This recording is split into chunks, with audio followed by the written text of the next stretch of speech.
Good morning, good afternoon, good evening, wherever you are in this great wide world of ours. Today, I want to go back and look at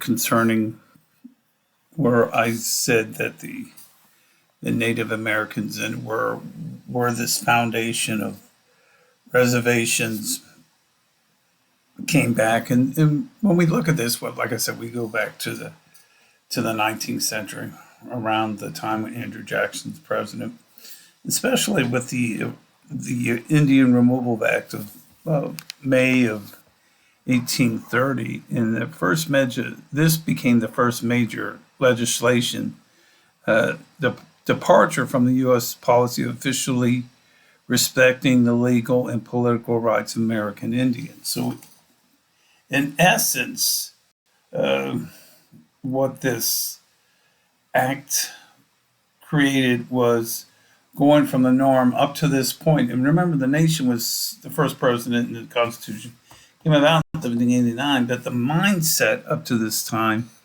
was to give reparation to many of the tribes that existed when they took land. But under the Jackson administration, this act changed all that. So, in other words, talked about the Greenville Treaty that was in 1794 or 1792. The consensus or the mindset back then was that if a tribe, if a tribe had to gain were moved off their land, the government would give them money or move them into an area where they would be less likely to go into an area where they can gain there, and the government would pay monetary reparations. But the act authorized the president, which is Andrew Jackson, to gain Indian tribes, giving an unsettled western prairie lands in exchange for other desirable territories within the state borders, especially in the southeast. And at this time, we're talking about we had this increase of slave labor with African Americans, and I've talked about this before. And some of this can look at the mindset of people like Thomas Jefferson, who saw that slavery was not acceptable or could not be achieved through Native American people because they, like in the words of Thomas Jefferson, they were noble savages. Christianity had to come about to help them become civilized. Even though at this time you had your civilized tribes like the Cherokee, the Creek, the Choctaw, and Southeast Indiana, or the Southeast American states. I'm saying that, especially from which the tribes were removed in the Southeast. The rapid settlement of the lands east of the Mississippi, and it's clear by the mid 1820s that the white men would not tolerate the presence of even peaceful Indians there.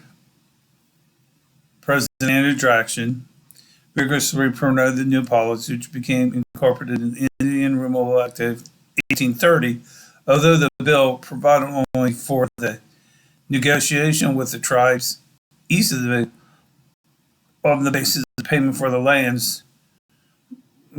Trouble arose when the United States resorted to force to gain the Indian compliance with demand that they accept land exchange and move west. A number of the Indian tribes were peacefully resettled, and western lands considered undesirable to the white man. And like I said, this became an issue, and this is what caused a lot of the issues with isolation with the tribes, because it really, in essence, what you had there in this, like I said, this is 19th century.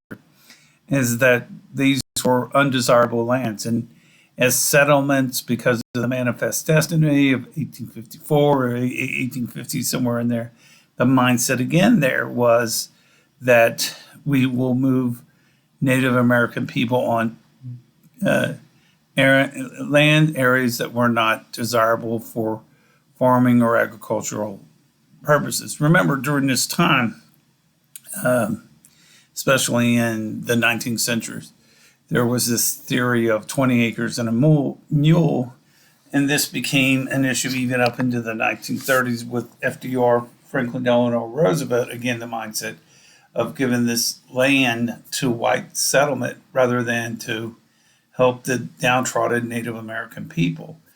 So what occurred was the fact of this mindset or the mistrust of Native Americans. So what came the foundation of the Native American reservations occurred in this 19th century. And my point has always, and my contention has always been, we're into the 21st century with modernization, highways, airfare, irrigation. The reservation concept is antiquated, it's out of date, and there needs to be a new system to help Native Americans to move forward in their system of life.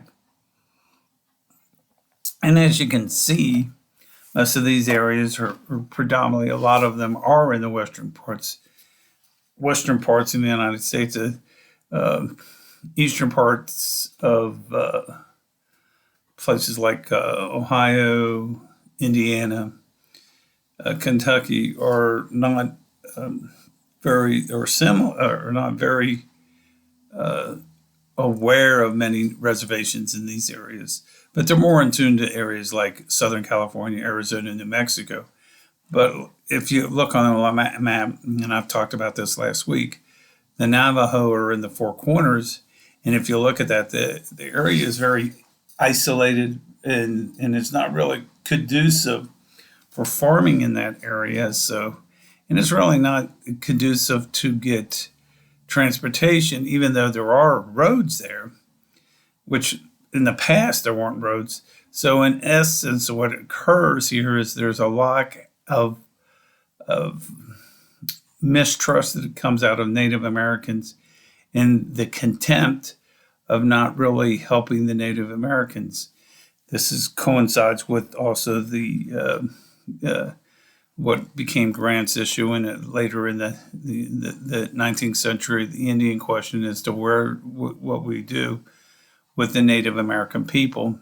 And one of the issues that I know I've talked about this before was the issue of killing off a lot of the buffalo, which was a food source.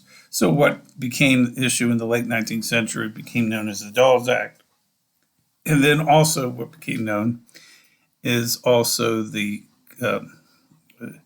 elimination of Native American bison, which created more starvation and ended up leading to a massacre at Wounded Knee in 1894. And coincided, then we get into the 20th century, and the issue becomes, what do we do with tribes? Even FDR, Franklin Delano Roosevelt, tried to things under Harold Ickes, who was the Interior Department, tried to try to understand is there's still the concept of reservations was still on there, where you put people on a reservation. And the issue becomes that the people, or the Native American people, still had this mistrust, hopelessness, poverty existed on these reservations. So the issue becomes, we've created a system that is really outdated and it's not outfunctioned. But what we do is, like most things with the government, we stick more money into it and expect different results. And though we stick more money into it, the consequences are we don't get the same results as if we tried to come up with a new system that would help people better their lives and empower Native Americans. So the issue becomes, and is a big issue, and like I said, I've done some of my books on the impact of COVID-19 on the reservation, casinos, and the diminishing return of revenue, and that revenue of the casinos, a lot of that, especially post-COVID and during COVID, a lot of Native Americans lost a lot of revenue that they use for social and medical purposes on the reservation. So, with that said, this is the foundation. And in my next video, and that I'll either probably do sometime this weekend, I'll delve deeper into the Indian Removal Act, because really the courts, the Supreme Court, which is under Chief Justice Marshall, ruled in favor of the Native Americans, but it was Jackson that forced them off the reservation, and with that result, he defied the Supreme Court. If that occurred to today, there would be a call for an impeachment, but back then there was not that call for impeachment, and why I don't understand. But they're again a mindset, and at the time, Native Americans were considered part of the population of the voting.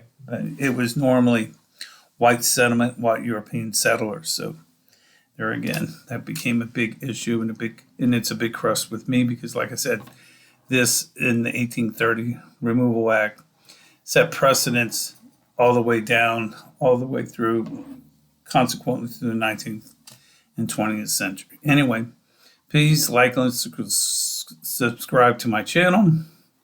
Also, I do have books available on Amazon. They're available on either Boyd Thomas Miller, PhD, or B. Thomas Miller. Like I said, I have 3 of them. The other one that I coincides with them is Don't Buy the Lottery Ticket. So anyway, folks, have a great day and hope to talk to you soon. And thank you for watching my video.